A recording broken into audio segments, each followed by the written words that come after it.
Hello à tous, aujourd'hui je vais essayer de répondre à une question. Est-ce qu'il faut relâcher complètement la tête dans les postures de yoga?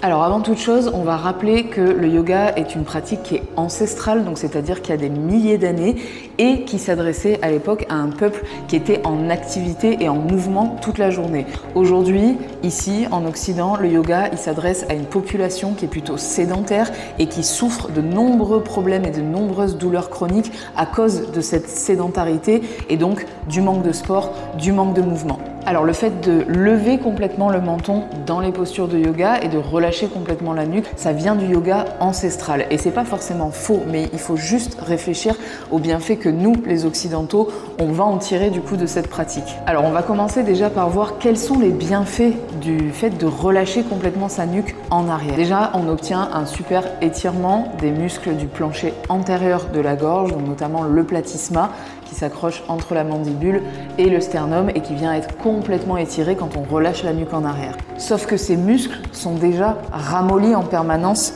parce que on relâche notre nuque et parce qu'on manque de sport. Donc mettre la tête complètement en arrière, c'est ok, mais 1 à 3 fois dans le cours, c'est largement suffisant pour nous les occidentaux. Alors maintenant, on va parler du coup des conséquences du fait de mettre sa nuque complètement en arrière. Première conséquence, on obtient un pincement de tous les éléments articulaires, donc ligaments, tendons, etc.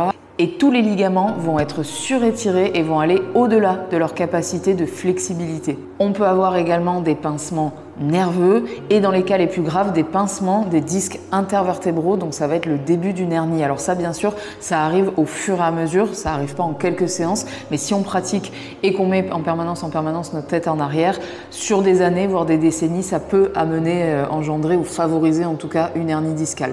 Quand on amène la tête en arrière, on va venir contracter tous les muscles du plancher postérieur de la nuque et ils vont se contracter d'un coup alors que toute la journée ils sont complètement détendus et là on prend le risque du coup d'amener des contractures et donc d'envenimer nos douleurs chroniques. Ensuite, il n'y a aucun intérêt à laisser pendouiller la tête complètement en arrière parce qu'on est déjà relâché toute la journée et c'est déjà un problème de société d'avoir la nuque qui pendouille. Donc il vaut mieux régler la chose en faisant du gainage et en gardant la nuque en extension et en action musculaire.